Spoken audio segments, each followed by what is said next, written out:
going to call the meeting to order at 6:30. Let's rise for the flag salute. I pledge allegiance to the flag of the United States of America and to the republic for which it stands, one nation, under God, indivisible, with liberty and justice for all. All right. Welcome, everybody. I will entertain a motion to approve the agenda. I move that we approve the agenda as written. Any discussion or all in favor? I'm forgetting the order.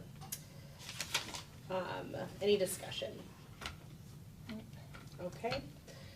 All in favor? Aye. Aye. And our student board members said aye as well. Okay. Motion passes. So, do we have any public comments? All right. Great. Let's go on to our student board member comments. So it's been kind of eventful at the high school recently. We just finished prom, which was a huge success there at the Admiral Theater. And right now we're gearing up for transitioning over to next year. We're getting ready for freshman orientation next year. And we're getting ready for ASB elections and just generally preparing for transitioning to next year at the high school. So there's just a lot of transitioning stuff going on, but the main big thing that's happened recently was prom. And then I worked with WASDA, and they are releasing their updated student board member resource guide for students. That will be made public sometime this week or early next week. And so we will be able to use that as a board. They did make a recommendation for advisory votes, but we already have advisory votes, so that doesn't apply to us. Great. And as far as what I have to say, so the softball, North Mason, the high school softball team is having our district game tomorrow, or our first district game. So we're excited for that. We got to meet up and early at 7 a.m. tomorrow, but the game's at 10, so pretty excited. Where are you playing? I get on the bus and I go. Yeah, it's at the Lacey? Rock. Okay. What day is graduation? The 9th. It is At what the time is the graduation? That's what I was gonna ask. ninth. You need to be there at 6:30 Okay, that's what I thought. at the Hawkins Commons. When you get the guidebook for the student board members, would it be, if you could get a link to it and share it, I'd love to see that and how they put that together. Yeah, I can send you a link, or Jackie, but it will be made public on the WASDA website too. Right, okay, cool, thank you. That is cool. Excellent. Thank you, guys. Anything else? I think that's it. Perfect. So I think we've moved around. Yes, our next point of order is a presentation from North Mason High School. Woot woot.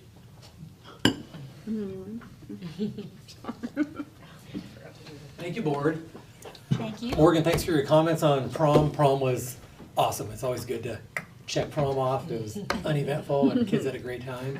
Next week we have senior awards night, and then we're gearing up for graduation. So That's cool. What night is senior awards night? Thursday. 25th. Yeah, Thursday. What time? I think it's at 6:30. 6 or 6:30. It might be at 6. Great. While Chad's looking that up, I do want to point out, because he's being kind of modest, he and Steve and his team got back earlier this week. They just had their accreditation review and did Yesterday. very well. Awesome. Yeah, very good. Awesome. We had to go Not yesterday at surprised. 6 o'clock. Yeah. John, is awards night. 6 o'clock, okay. 25th. Yeah, yesterday we went down to the ESD in Olympia and did our final presentation for our accreditation. Nice. And it was great. 4-member panel we presented to, and Stephanie Parker was on the panel. So awesome. it was great to see Stephanie. So we passed, and we're accredited for 6 years. So. Good to go. Yeah. Good Nice. to go. So I am here in August. at our summer retreat, Dana always asks each school to sign up for a month to come present about something cool going on at our schools. I specifically picked May because I wanted to highlight our spring musical. I wanted to bring students down here to talk to the board. Well, opening night is tonight, so couldn't bring them down. So I went to the theater director a couple weeks ago when I realized it was the same night. Said, hey, let's go to Plan B. Could you put together a trailer, a video trailer for me that I could show the board? And she did. Awesome. So we have a 5-6 minute trailer to show you, and then I'm gonna head up to opening night. All right. So that's what we got. I bought, and you can buy tickets online now, I You can found buy out. tickets online, I bought them yep, online, yeah. and still out the door. That's Yeah. pretty cool. We got online now. Yeah, Yeah. because Did you I bring never have popcorn? cash. Exactly. Exactly. So Jackie's gonna help play it. Here we go. Emma Williams, who's been a part of our theater program for a while. Emma, how many years have you been doing theater for? Well, I started doing theater in middle school, so I would say 8 years maybe? Yeah. Yeah, you're definitely one of our long-term thespians. Do you have any favorite activities or things about the theater program at North Mason? Yeah, actually, I really enjoy when we do 24-hour theater. I get to meet a lot of great people who I would have never encountered in the school if I hadn't have done 24-hour theater. Like, there are people that I have met that were in no way related to like my other friend groups, and now I just hang out with them every single day, and I can't go a day without talking to them. That's awesome.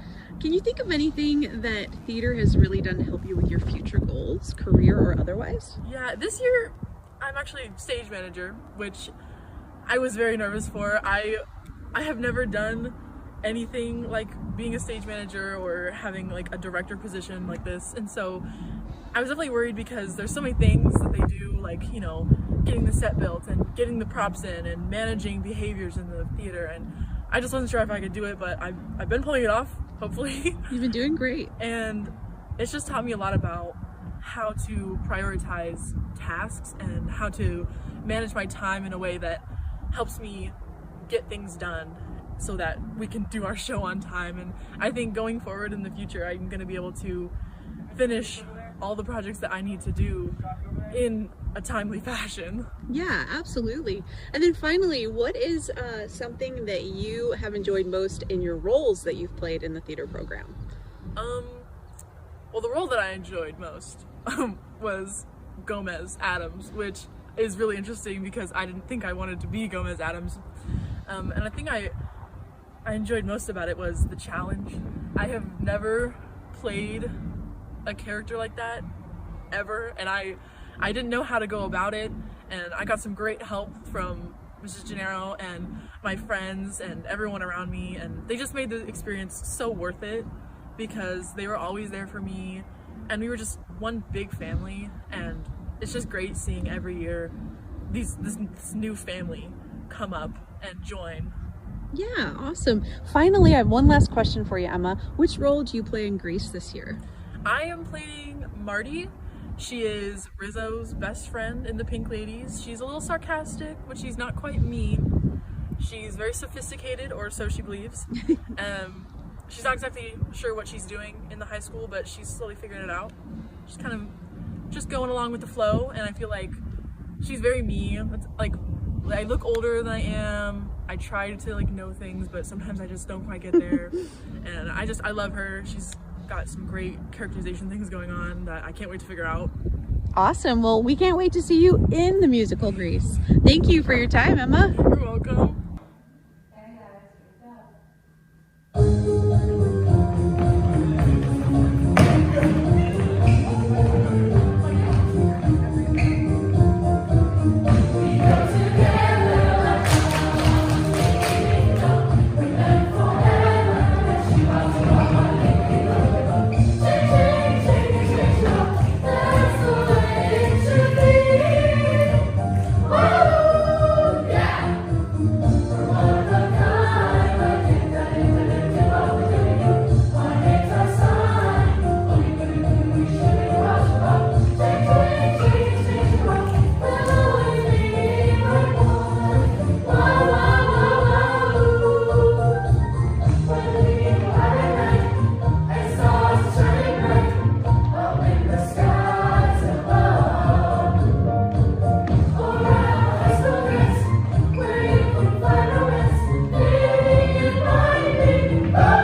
right, right now we have Orion Mayo. Orion has been doing tech for us for a while. Orion, how long have you been in the theater program? I've been doing tech for 2 years now. Okay, what do you love most about theater and or tech? I really love just building the whole set from the ground up. It's really rewarding to see it all come together in the end and to see all the actors dancing on stage and having fun. Awesome. What all does tech do? Tech basically does everything. We create the whole set, we move curtains, we do light cues, we do sound. Like, we basically just do the whole show. Yeah, you're really important to the show behind the scenes. Is there anything else you want to add about theater for anybody who might be considering coming out for the show too? What can we say to them? The show's great, really come watch it, and theater's really fun. If you don't really want to do like full-time theater, you can still just go to drama club and have fun with us. Absolutely. Thank you so much for your time, Orion. All right, with us right now, we have Andrew Helmick, and he has actually been cast as the lead role of Danny Zuko. And I was wondering, Andrew, how many years have you been doing theater? You know, in practice, long enough to drive my siblings mad, but on paper, 1. 1 year. Wow. Do you think that you'll try out for the musical again? I don't know. Depends on if I get the lead role again. All right, what are some positive things about the theater program that you've enjoyed this year? You know, the theater has really, it's been a great community. It's really just like a family to all of us who are in it. And I love to say that. But there were donuts last Saturday and we all got like an entire box. So probably that. All right, what do you think theater has done for you and will do for you as you try to achieve your career goals? Well, I'm basically going to be famous when I grow up. So I guess experience doing that. Okay, anything else you want to add about the production and tell everybody to come and see it? No, not really. It's going to be worth seeing. All right. Probably. I think so. I hope so. Thanks for your time, Andrew. Of course. Well, there you go. Very good. Come see it if you have time. It's opening night tonight, Thursday, Friday, Saturday. Take Memorial Weekend off, and then June 1, 2, 3. Cool, 7 o'clock. 7 o'clock. Each performance is 7 So o'clock. we have 20 minutes to finish this meeting. Is your granddaughter in it? No. No, okay. No, but I just love theater. I know. Thank you. Thank you. Good luck tomorrow. Thank you. Go get them. Yes, it's That's tonight. this week? Tonight, tomorrow. It opens tonight at 7 o'clock. Okay, and then it's on Friday, you say? Yeah, and Friday, Saturday this week. Saturday Okay. at 7. And then 1, 2, 3 on. June 1, 2, 3. Cool. Okay. Thank you. Bye-bye. Chad. Thank All right. you. All right. We're now at the consent agenda. I move we can approve the consent agenda. Any discussion? All right, I will take a vote. We'll take the student advisory vote first. I say aye. All right. Board vote? Aye. Aye. So all in favor and motion passes. So before we go on to our next presentation, I would like to highlight one part of the consent agenda. During the consent agenda, you saw some things that are happening in personnel. One of those is a new hire, a new director position, our Director of Systems and Support. And he is here tonight, so I'm very pleased to introduce to the board Chris Turner, who is joining our leadership team as of July 1st. He has a wealth of experience in districts in our state, and he has a lot of secondary school experience, background in multi-tiered systems of support, and will be a great addition to our team. He currently is on a special assignment in the district office at Sumner Bonnie Lake. So we're really excited to welcome Chris to the team. Welcome. Congratulations. Thank you for being here. That's great. All right, transportation presentation.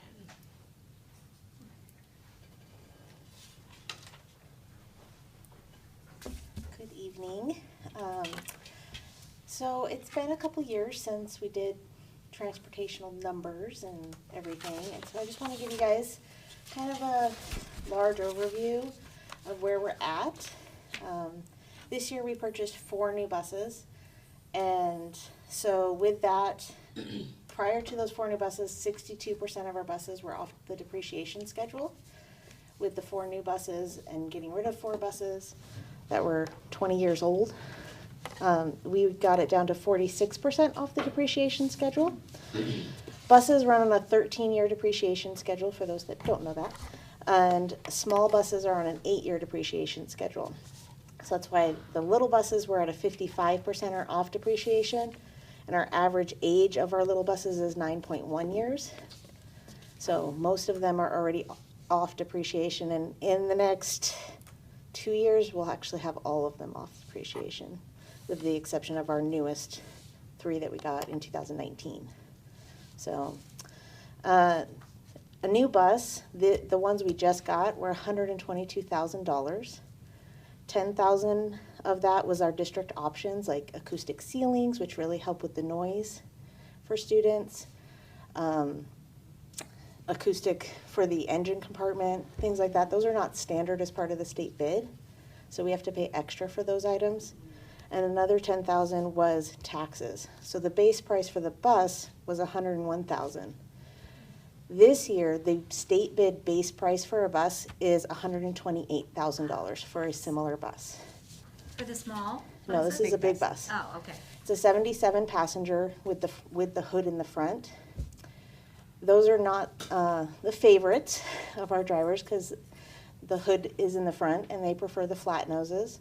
However, the flat nose buses, to get those, a rear engine bus, which keeps the noise in the back and not right next to the driver, is $166,000. But the state will only reimburse us for a front engine flat nose bus. They will not reimburse us for the rear engine.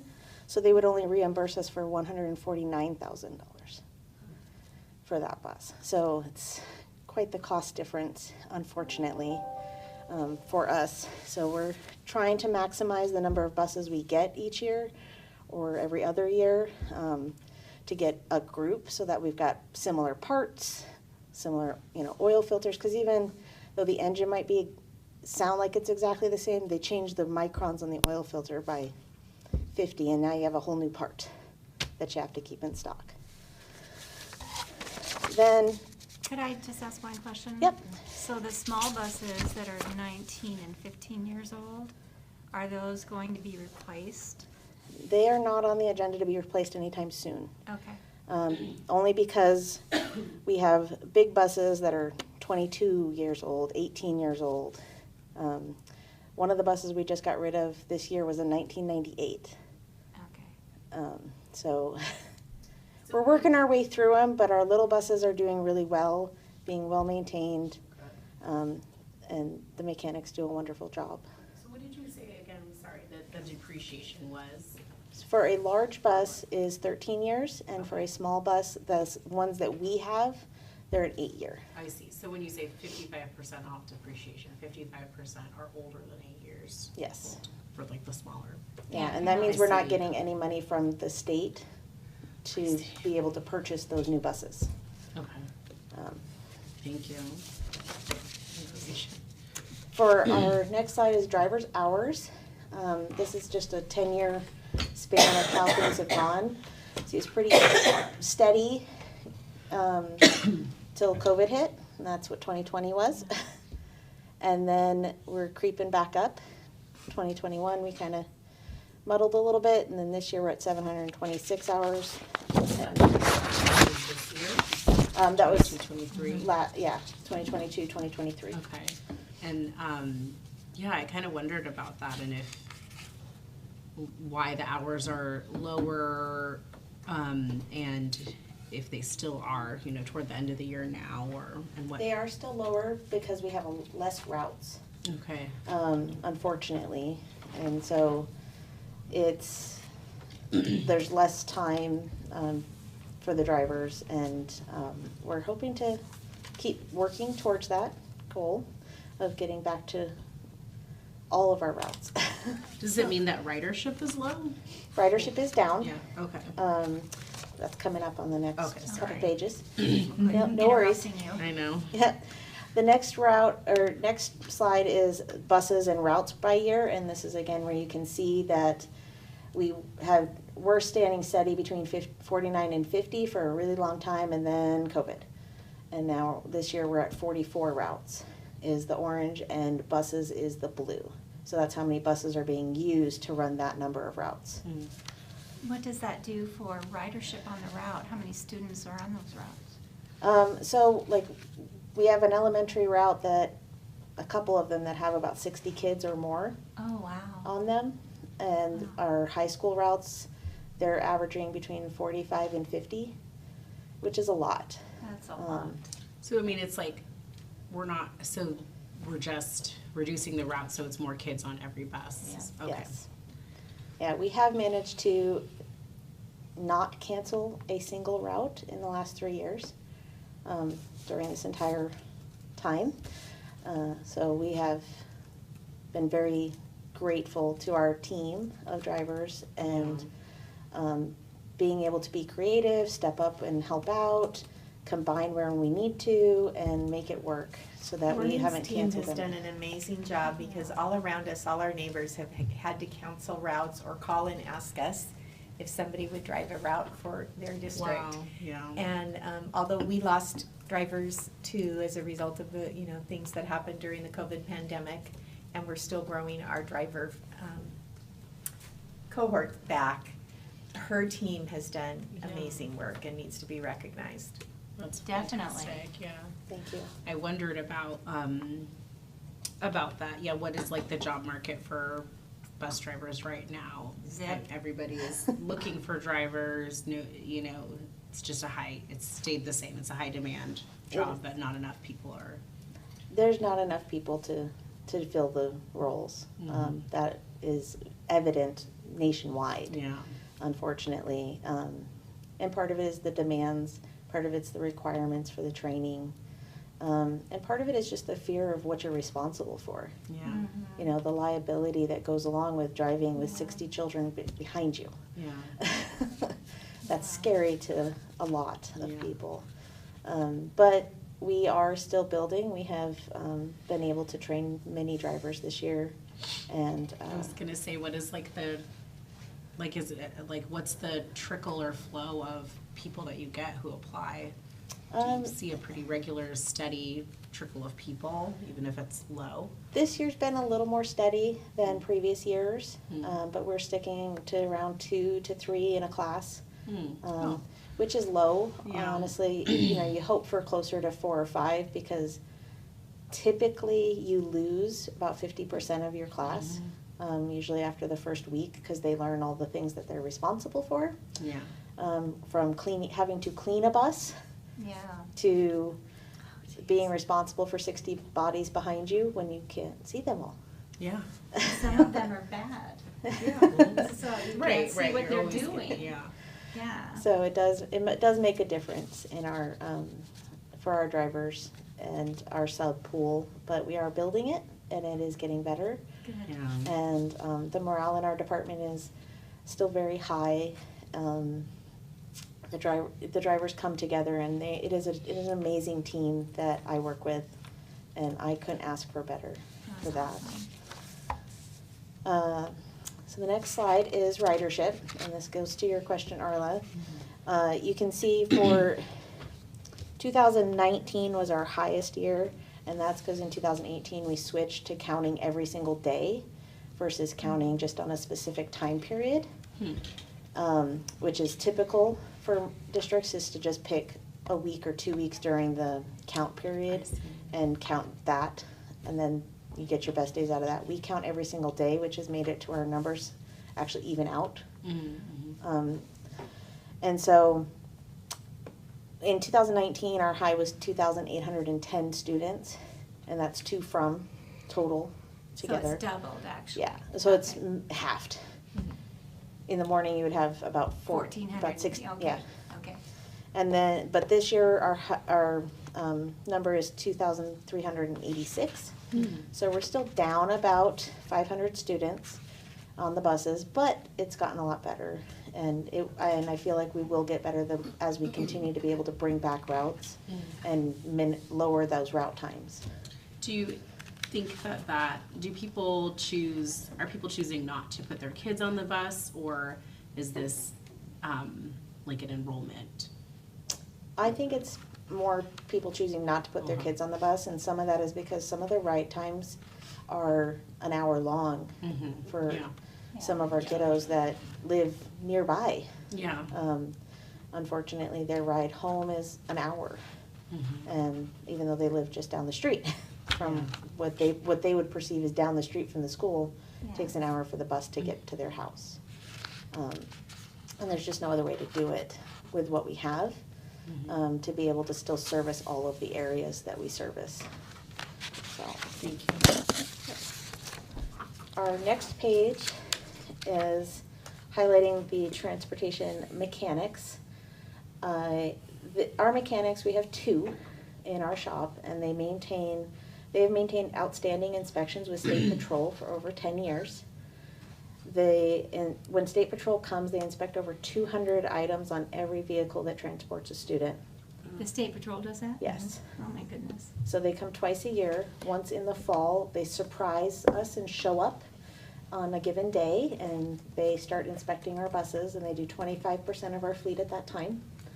And then in the spring, it's a scheduled event, and they come and they inspect 100% of vehicles that transport students. So our buses, big buses, little buses, and all of our vans Wow. that transport the students. How long does it take them to do that? Because our fleet is so well maintained by our mechanics, it actually only took them 2 days Nice. to get it all done, which is huge. Yeah. It's fast because we keep them rolling. You know, when a bus is getting pulled out to go get its brake test done, a bus is being pulled in and ready for the next round of inspection. So they do a really efficient job of just keeping it going.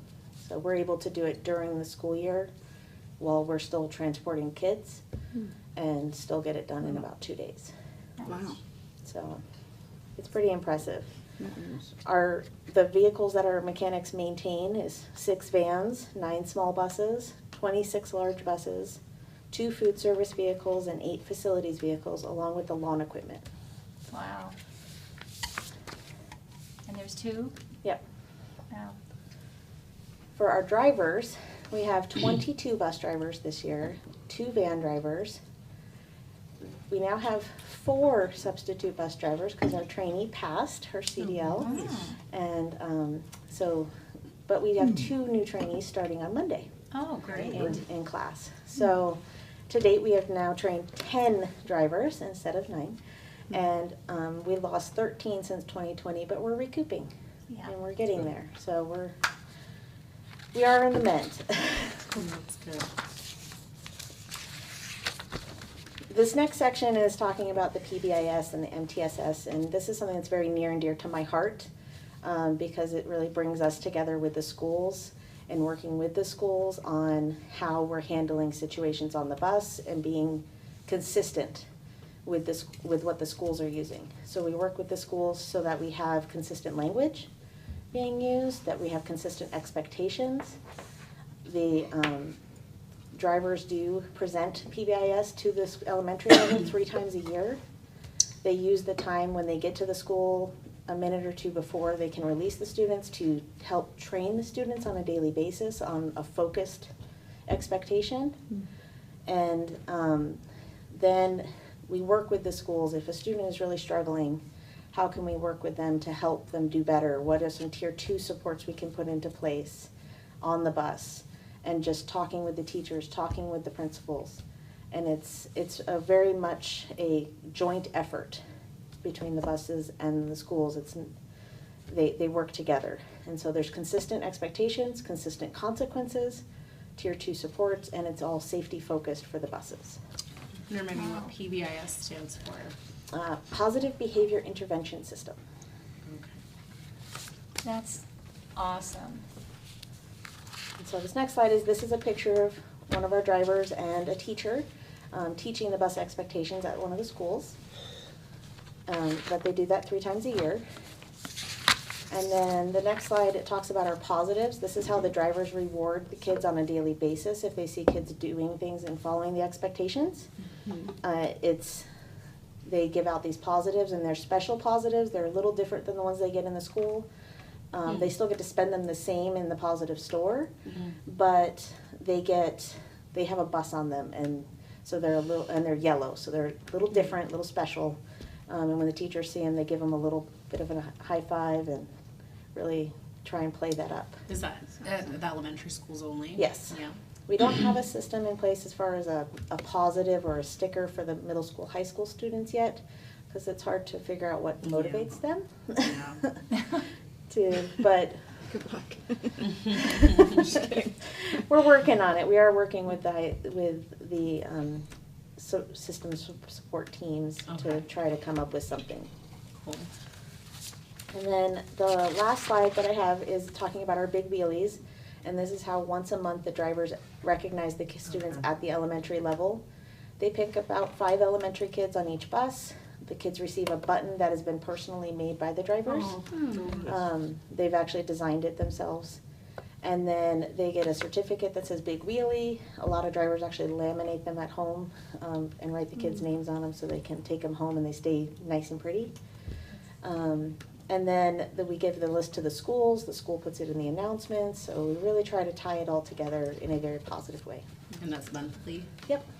Wow. All right. Every bus driver. Great idea. Any I love it, questions? thank you. All right. That's great. Thanks, Marie. You can tell your team, they're doing a great job. Yeah. Definitely. All right, we are at resolution 4G23, our annual delegating authority to the Washington Interscholastic Activities Association, which is the governing athletics and interscholastic activity competitions like organization in this state. We annually delegate certain authorities to WIAA, and at the same time we name a board member to be the contact at the same time as we adopting the resolution. So I would entertain a motion to approve this resolution and a nomination for a board member. Do you want that to be separate? How have we done it in the past? I feel like I think we've nominated first and then approved them together. All right, do I hear any nominations? I nominate Eric. Yes. Is he our WIAA representative? Do we second that or just I? I think we. No, you don't have to We don't second. have to second it. Is there any discussion? Does anybody else want it? I think that's a great idea. I think it's a great idea. Well, he's been serving in that role for the past year, so. Yes. So it's All in favor? Aye. Okay, so then now I will entertain a motion to accept 4G23 delegating this authority. I move that we approve and adopt resolution 4623 delegating authority to WIAA. I will call for the student board member vote. Aye. Aye. Perfect. Board vote, all in favor? Say Aye. Aye. Okay, motion passes. And Jackie, let's just make sure that Eric, are you getting the emails? Yeah, let's, Well, we need to all be on that list for what they said. I last year. definitely still get the emails from I'll being talk here to 2 or Jack, 3 yeah. years ago. Yeah, let's try to shore that up. We're at superintendent update. And we're starting with our budget status reports. Okay, good evening and happy May. So for those online, I'm Dan King, the Director of Business and Finance here in North Mason School District, and I'm here to present our budget status report. This is for month ending April 30th, 2023. So we're going to begin with our other funds budget fund balance reports. So beginning with our capital projects fund, our fund balance at the end of April was $336,761. That's down a little over $11,000 from the previous month. Our debt service fund, you'll see that big increase there. The balance at the end of April was $1,873,984. That's because we received a bond payment of $1,020,000 in April. Our ASB fund balance was $468,322. That's a decrease of $8,932. And our transportation vehicle fund balance was 28,230, which is down 249,326. And that's because we purchased 2 more buses. The next page has our enrollment. Now the enrollment here is as of our count in May. So our May count showed our enrollment at 2,249.53. And our budget enrollment was 2,260, so that's about 11 students below our budgeted. Our average year-to-date enrollment, 2,254.98, so pretty close to what we budgeted. Now this time, and you can see that in the table there at the bottom, average October to date. So I did that because September doesn't include Running Start. So I was wondering, what if I took September out? And when I took September out, our average is 2,264.05, which was just a little bit under what we budgeted. Nice. So that's pretty nice. And I give credit to Vietnam Moy for that, because she is the one that put in that budgeted amount there when she did the budget for this year. Actually, we're a little bit over what we budgeted.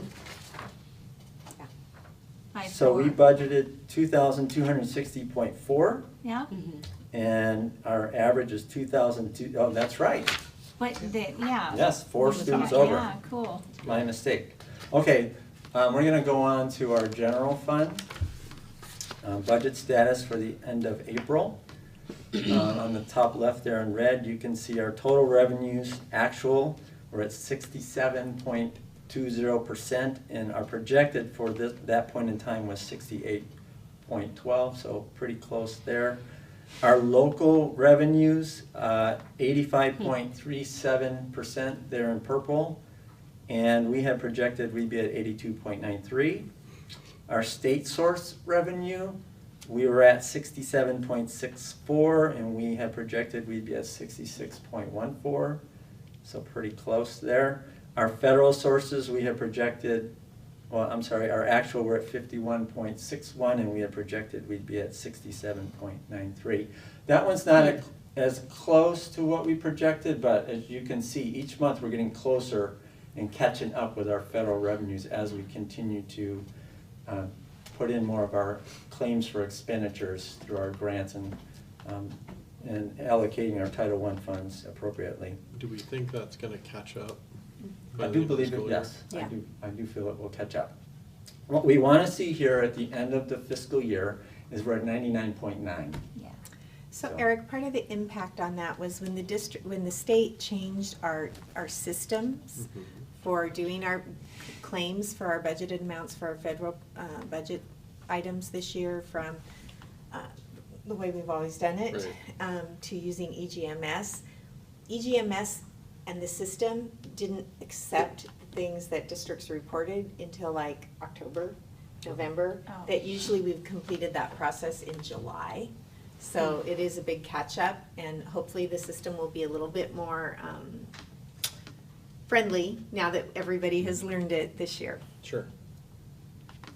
Down in the table below, the top 10 sources of revenue, as you can see, apportionment is our top source of revenue.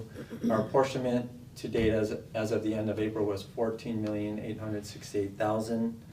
Local property taxes, you'll notice that's the third one down there, $3,275,000. So that's our levy, and we also got a levy payment in April of over $1 million. So $1.3 million. So that's why there's a big jump there. At the bottom, you can see in the table our April state apportionment. So our total apportionment year to date is $14,868,000, but in the month of April, it was $3,263,760. So that's something new that I'm adding to this, so you can see how much are we getting each month, and seeing that change over time, the different amount of our apportionment as we go through the school year and the fiscal year. Our April local levy, I put that in there, $1,338,000. So that's getting us close to our total levy collection. And then I'm throwing in the April investment earnings of $10,875. And you can see year to date, up above our investment earnings in the general fund. We're at $64,291. Nice. So trying to put our money and make it work for us, right? And put it to good Right. use. So let's go on to the next page, please. This shows our total revenues projected year-to-date versus our current revenues. So it gives you a visual there. You can see in the blue is what we budgeted. That's over 40 million, a little over 40 million. The orange is our projected for this point in time, end of April, and our purple is our current. I added some figures at the bottom here so you can kind of see what are the actual amounts here. So our current year-to-date revenues were $26,942,981. We had projected that we would be at $27,312,732. Really So we're close. under by $369,751. Really close. It's close. Again, a budget is a plan. It's not a perfect science, but I think that's pretty close. Let's go on to the next page, please. So this shows our by source, our revenues projected year-to-date versus current. So you can just see that visual of the local, state, and federal revenues and how we are doing compared to what we had projected or anticipated for the end of April. And let's go on to the next slide, please. So this one shows revenues by source again, but prior year-to-date for the past 3 years compared to our current year. So our current year is the purple on the right of each section. You can compare and see, the levy year, not the levy, my mistake. Our years that we were going through the COVID pandemic, you can see how there were drops, and now we are actually have revenues that exceed the 1920 when COVID first affected us. Well, let's go on to the next page, please. So these are our expenditures, and you can see on the top left in green, this shows our projected year-end fund balance as a percentage of our budgeted expenditures. So our projected year-end fund balance based on our status of the end of April would be at 10.66%. And that's a healthy place to be. Yes, it is. It's not too low, it's not too high. It's a really nice, healthy place to be. Now, keep in mind, this is a projection, and as things can still change. The fiscal year doesn't end at the end of the school year; it ends at the end of August. Over the next one over in red, our total expenditures actual are at 63.42% of our budgeted, and we had projected we'd be at 69.04%.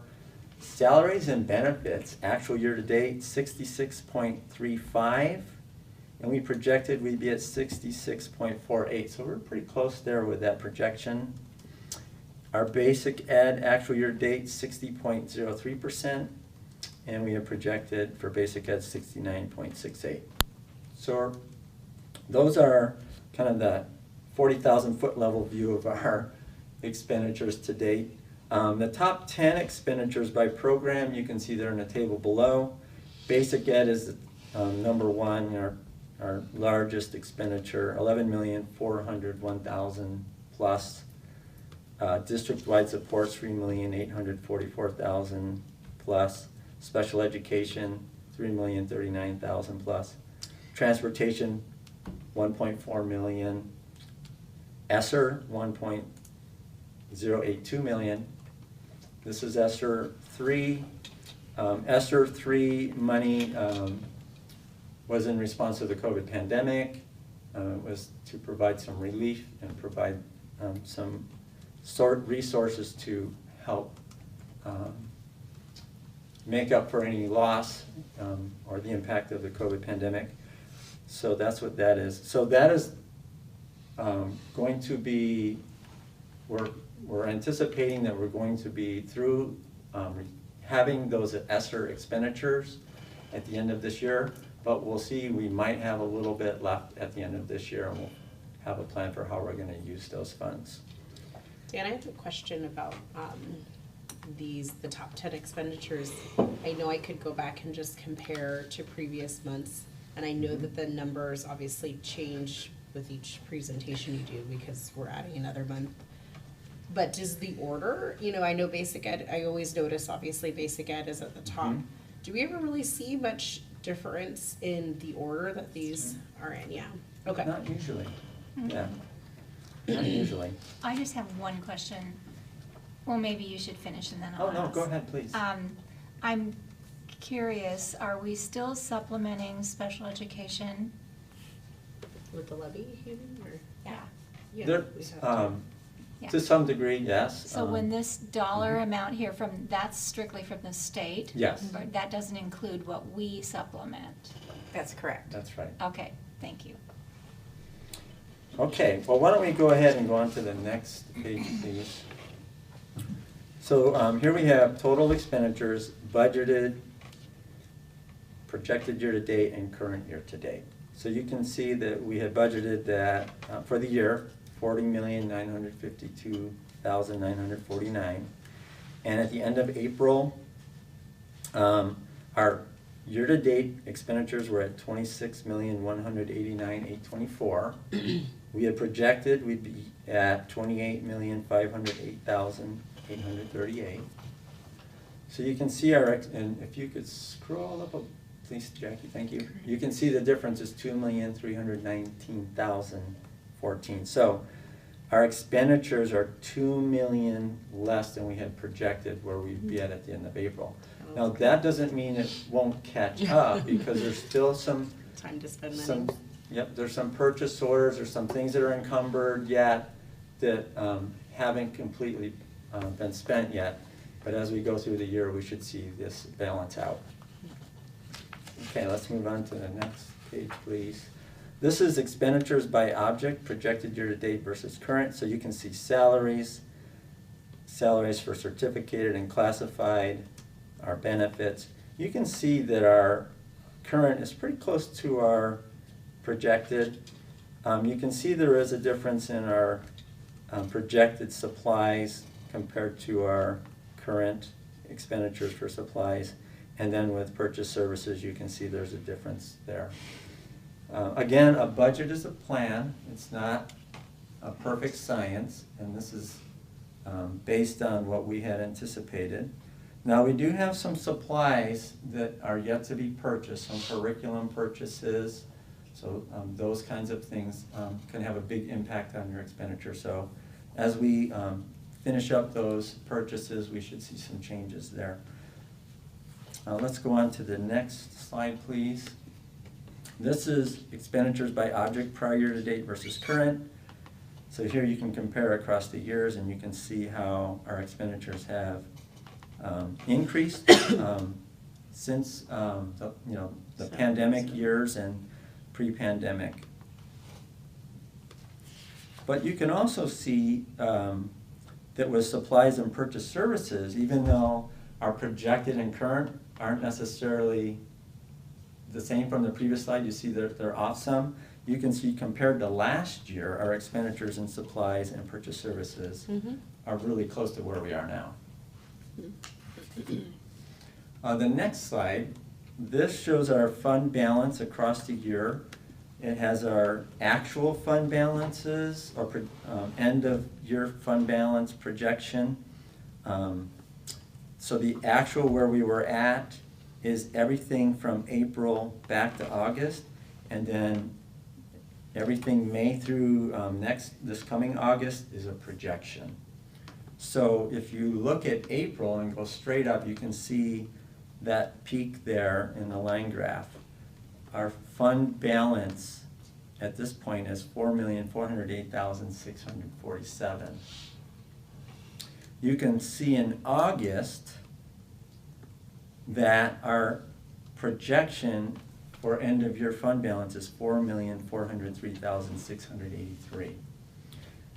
We had budgeted or anticipated or projected that our fund balance would be at $3,244,558. So you can see the difference there in our budgeted year-end fund balance versus our projected. So again, though things could change, things are you know, fluid here, so, but when I look at this, I feel, you know, that's at that 10.66%, that we're in a good place. Yeah. Okay, let's go on to the final page in our report. This just gives a summary, kind of the big picture. We're going to look at the table on the right, starting with revenues at the top. You can see local tax there. Our current year-to-date, $3.295 million. Our total levy collection and what we budgeted is $3,831,127. So you can see we're getting close to that. There's still some collections yet that we haven't collected, but April was a big month. We received over $1 million. We actually received $1,201,870 in levy dollars this month, or this past April. Our year-to-date revenues are at 86.02% for our local taxes. So we've collected 86% of our levy dollars. Our total revenues to date, $26,942,981. Our budgeted amount is $40,093,741. And so at the end of April, we were at 67.20% of our budgeted revenues. And then for expenditures, our year-to-date expenditures at the end of April were at $29,189,824, and our budgeted expenditures were at $40,952,949, or 63.95%. So that gives you the big picture. At the very bottom, you can see the end fund balance again at the end of April, $4,408,647.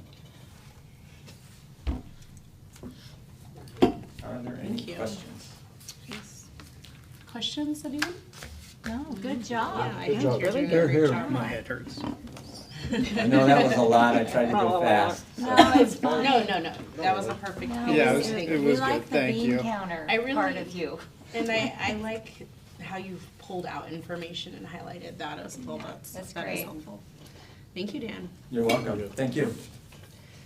Teaching and learning update, student board member recognition. Well, I'm going to do that last. I have Okay. a couple other quick things to do. We had some great presentations tonight from transportation, and a little bit of a heads up about the play from Chad.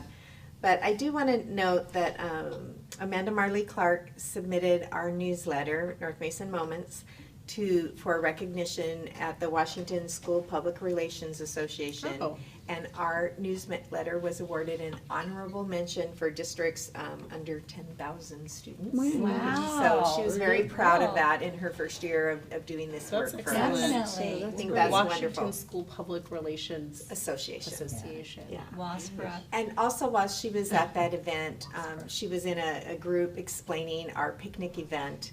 And people were so excited about that, particularly the idea that our team put together a huge community event like that for a budget of $0 that garnered so much input and connection to our community that we have now started a movement. There is official conversation about the picnic movement in the state of Washington. Oh, So awesome. good job to our team for that. That's awesome. It's very, very exciting. Tell her congratulations. Yeah, congratulations to her. And then I do want to highlight quickly, we have sent out invitations to students as we are doing a very special kind of summer school program this yes. summer. It is by invitation only. So at the high school level, we are focusing on students who need to do some additional credit recovery. At the other levels, we're doing a program for rising 4th through 7th graders with a partnership with Wonder.media. Wonder.media is a company started by Terry Thorin, and I told you about this before. He was one of the original producers of the Rugrats. He left Hollywood to start an education media company. And so the program that our kids will be engaged in will be learning how to create animations as a way to grow their literacy skills. And on the final day of summer program, on August 10th, we will host the North Mason Film Festival, where All kids right. will get to share their short videos with us. and we will have awards. So we're very, very excited about that. Great. Now, for something very, very important, we have 2 student board members who are finishing 2 years representing students here at North Mason and graduating and moving on to many, many great things. And we want to take a moment and recognize them for that. Here, here. So we do have a special gift for each of you, and I want to say thank you. So thank you very much, Thank you. Morgan. I And I think yours appreciate is on the top. Yes, it is. Thank you. Thank you. Thank you so much. All right. Yeah, you need to come around and shake hands. I want to set it down first. I don't want to. Okay. Well, I wanted to show it to Actually, what is it? Yeah. We don't get to It's see pretty cool. I know. It's like a stone. Oh, all right. Oh, how cool. And you can wear it? No, That's just the no, ribbon. Jen. That's just the bow for the box. Oh, so it's like a paperweight. That's cool. Very cool. All right. Thank you. Congratulations. Thank you so much. Thank you. Thank you. Audrey. Great job. Thank you very Thank much. you. Thank you so much for what Thank you've you. done for us. Thanks again. Thank you. Thank you so much for your service. Yes, I Thanks appreciate it. again. When Thanks when again. does their term end? This month. So they're not. We gonna don't, be we here don't this- usually expect the seniors to be here at the meeting In that June. happens after graduation. Oh, okay. And then we don't get new board members until the fall? Until the fall. Okay. Wow. Yeah, good luck with that. I've been trying to do as much recruiting as I can, but Does I've got. anybody put their? Yes. Well, we have Okay, we that's what I have thought. limited interest, but we have interest from both schools. So we will have the requisite number of board members, and HomeLink / James Taylor will be represented, as well as North Mason High I'm School. excited about that. What are you guys doing next year? Next year. It's still kind of in the works for me, but I could finish my AA at OC, or I could go to Sonoma State. I did a late application for that. So Wow. Nice. yeah. I'm gonna be. I'm deciding on which pilot school I'll be going to, whether if I'll stay here in Washington or go somewhere with a little better weather like Arizona and finish out my training down there. That's so Very cool. I'm very excited for you guys. I'm so proud of you Please keep guys. in Thank touch. you. Yes. We will, Thank thank you. guys. Awesome. Oh, any other updates, Danny? I think that's good for now. Okay. Our upcoming board letter columnists, this month is Eric. Next month we have John up. July is Leanna. August is Laura. And I have September, which I think is spelled wrong on here. It is. Can, fix that in the minutes, but September. The legislative representative report is up next, and that's me, but I actually wanted to ask Dana a question more for this, which is how do the special education bills that actually passed, the new funding models, how will they impact our district? So, the outcome really is that currently we are funded at a level of 13.5% of our basic ed. There were a lot of different options. We didn't get the best one, but we did get some support. So that 13.5% in our next year's budget, and Dan's already seen the preliminary numbers, is at 15%, which is an improvement. But because we are a school district where we have a lot of students who are homesteaded as a result of the military response to supporting families, we are close to 18%. So we're closer, but we're still not fully funded. So it's, to your question earlier, Laura, it's like that 3% is what we have to cover with our Yes. funds, that difference. Yeah, and we aren't sure yet. There should be some slight improvement in the safety net funding, but we're not sure yet if that really will happen, at least with what we can submit. So we'll keep you informed as that moves along. That's great. Well, the legislative session has ended. Everybody's, wrapped up and done their thing, and, it's kind of like 2 steps forward, 1 step back kind of a scenario. So, I've enjoyed it. Next up, we have our monitoring reports, which I don't think we have any. Mhm. So we're just going to review the one we looked at last month, ER 11 district calendar, which, as a reminder to folks, typically we do 2 years, but we only approved 1 year's worth of calendar because of the balanced calendar committee that is currently convening and should be making a recommendation to us at the next board meeting. Yes, potentially. our calendar committee has been meeting for 14 months. They did hold a public forum this week. It was attended fairly sparsely, very sparsely. Arla was there. But we have many other ways that we've been getting feedback. And so they have gotten a lot of feedback on everything that they've presented. And I have already talked with Arla about we're going to schedule a study session so the committee can present all the data that they've gathered to the board prior to the board meeting, so that then their recommendation can be considered by you during the meeting for a potential action. Well, is there any discussion about ER 11 district calendar that we took a look at last month? No. No discussion. Well, it wasn't quite 30 minutes, but we are at the adjournment period and at good of the order, which I wanted to make a comment and ask, just given how lengthy this section went last month. I would ask that each board member maybe limit our comments to about no more than 3 minutes, if that, just to be respectful to everybody's time. And with that, let's start with our student board members down here. You go first. Well, I've had a good time and a good experience being on the board. I think it was a really good opportunity, and I'm really glad that I took it.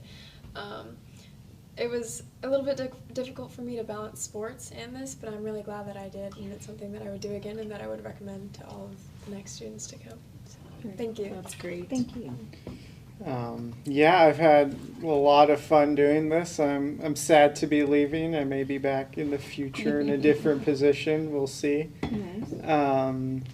But yeah, I've really enjoyed this. It's been fun. I've gotten some amazing opportunities from this position, especially with legislative opportunities, which I had a blast. That'll be very useful. And yeah, I'm looking forward to moving on, but I will definitely miss this. So thank you guys. Thank you. Thank you, both of you. Thank you. John? Well, it's great having you two on the board.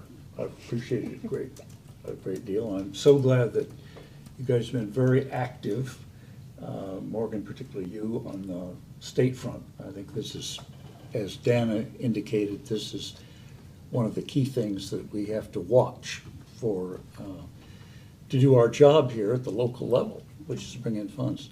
I was very privileged to attend a meeting on Tuesday that Dana had a round table, during lunch, the lunch period, and it was a very good meeting. I felt as though I had watched the evening news. That it is clear that national issues are playing out here, and particularly some of the issues about gender are for this generation what civil rights was for mine, and other such things. So it was an eye-opener and made me appreciate all the more the role of diplomacy as well as leadership that that Dana does. Diplomacy in that she has got to be a diplomat with the people present, leadership as well as with the larger community, leadership in that there are rules, there are state laws, and they will be enforced. And to do this in a way that is respectful of different opinions is an art. And we are led by an artist. Thank you, John. Very good. Well, again, thank you guys. And I've seen growth in both of you.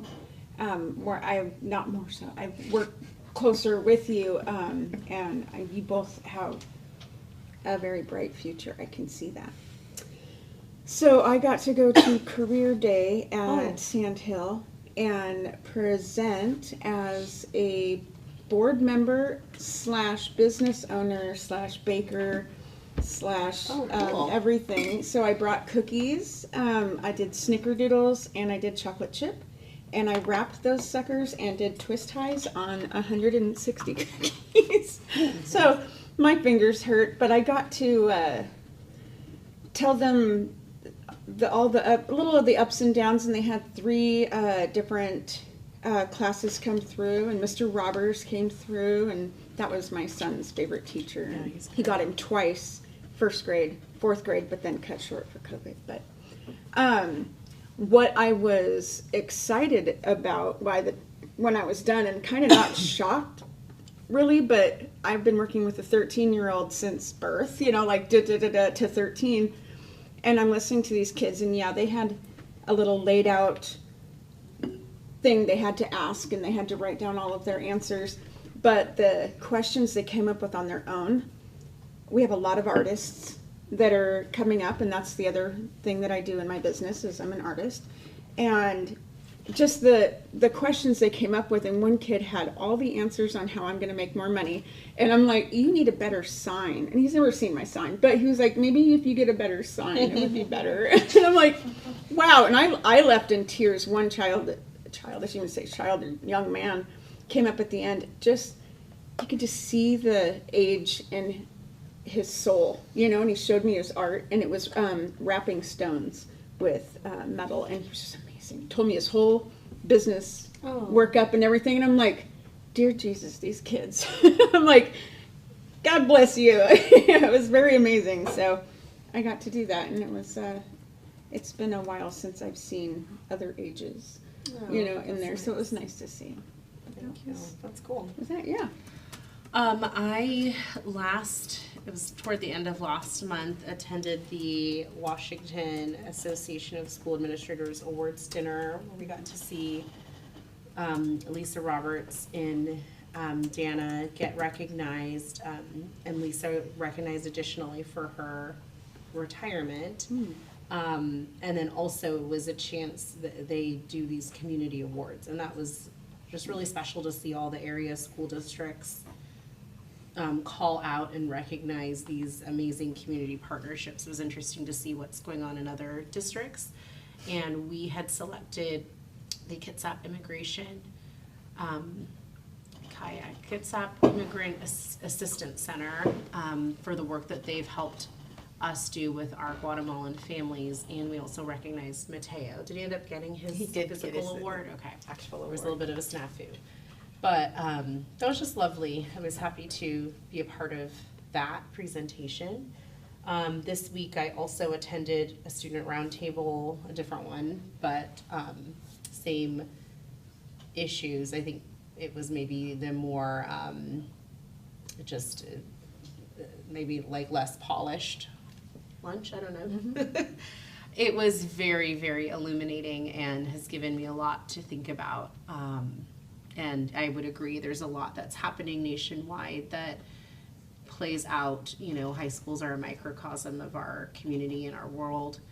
And yes, I would hope for and would push for us to be able to have more dialogue around some of these topics that incite a lot of emotion in students. And I think that there's an opportunity to help students speak about these issues in a way that is productive. And then I also that evening went to the Balanced Calendar meeting, which was also very informative. And I think, maybe there were 4 people there, 5 people. But you could see like the work that you guys have done. It's pretty astounding and exciting, and I really liked how the meeting was laid out. I wish more people had attended. They presented 6 different calendars for us to look at, first giving us an overview of what work had been done. So I'm very excited for the study session and to hear, where they land with that. But it was interesting hearing the conversations from the community members that were there, and some of that trepidation, and then kind of seeing the reality of it, and people kind of realizing like, oh, this isn't what I maybe thought it was going to be, you know, and so I hope that we do, I know that we'll get a chance to take a look at all of that. So, and I wanted to make a comment about the Wonder Media, and just that, to thank Dana for bringing this forward, and I kind of wanted to highlight how it's an example of, you know, like Dana got that idea at a conference, you know, and so people may make comments about conferences or why we go to them and whatnot, and, you know, this kind of thing is exactly why you like made connections and brought this idea back, and it's going to be a really fun, cool thing for our community, and I'm really excited about it. So thank you for that. So really excited about softball team going districts. Yeah. Should be a lot of fun. Me too. Enjoy yourself tomorrow. That's cool. And the play, I know my kids are really looking forward to going to the high school play tomorrow. So Yeah. that's exciting. So, and thank you guys for being board members. Thank you. Yeah. Thank you. That's it. Okay, well, I was at the same student forum that John was at, and of course Dana, and I really applaud her for her responses to some pretty, I guess, emotional feelings that some of the kids had. And I see that there's a lot of work to be done, and it's not just exclusive to our school districts, it's exclusive to all school districts. It's just a big change in what's going on in our world today, and it's not easy for everybody to accept that, and there's a lot of family issues and everything else, but at any rate, it was enlightening, and I'm really pleased that we're doing the student forums, because we do get their perspective, and it's something to think about and chew on, and I appreciate that. And Dan, thank you for keeping us out of the newspapers in a very bad way. Because there's so many school districts that are just needing to cut millions of dollars from their budget and close schools down and RIF teachers all over the place, and we're not experiencing that here. So thank you and thank your team. I mean, it's just been so nice to be able to say, nope, that's not us. Yep. Here, here. So, appreciate it, and I appreciate your service on the board, both of you. Thank you. Anna, do you have a? I do not tonight, thank you. Great. All right, Leanna, go ahead with the board self-assessment. Or I should have put my mouth. Stick that onto my paper there. All right. I'm going to read through, and if I find anything that we didn't do, which I don't really see any, I'm just going to read through them. All right, well, the board uses this following instrument to evaluate its performance during meetings, and this is our general meeting behavior list that we follow. And the agenda was well planned to focus on the real work of the board. The board followed its agenda and did not allow itself to get sidetracked. Board members prepared for and contributed to the meeting. The meeting proceeded without interruptions or distractions. The board's deliberations and decision-making processes were public. Participation was balanced. All participated. No one dominated. Members listened attentively, avoiding side conversation. Work was conducted at an atmosphere of trust and openness, and meeting participants treated each other with respect and courtesy, and I believe those to be all satisfactory. And the next one is our governance principles review, and I'm going to read through those. We have one that I always mark NA, and we'll stop at that one in a second. Board actions occur at the policy level rather than at the operational level. The board reviews policy about each topic before discussing that issue. In writing additional policies, this is the one that I NA, if we haven't done it. So in writing additional policies, the board starts with a broad statement and becomes more detailed in a logical and disciplined sequence. I NA'd this one because we used that one yes or no when we actually do that. And then on to the board minimizes time spent monitoring past performance. The board routinely dedicates time to reviewing and improving its own process. The board clarifies priorities, values when considering potential outcomes, beneficiaries, and cost of outcomes. The board follows an annual calendar based on a plan for doing its work. The board chair helps the board efficiently conduct its meeting very well. And the board spends most of its time deliberating issues, defining and clarifying its vision, and linking with its community as opposed to fixing things. And the board supports the superintendent in any reasonable interpretation of its policies, and minus the NA, it is a yes for me all the way down, and we are overall satisfactory. Excellent, thank you. The next school board meeting is June 15th at 6:30. Do we want to talk now about a study session? Yes, we would need to do a study session prior to the meeting, so starting at 5:30. Okay. So that the committee can explain their work to you. Okay, and so let's go ahead and, noted, hopefully everybody can be a part of that. That will also be here in the boardroom. I am going to call this meeting adjourned at 7:47. Thank you all.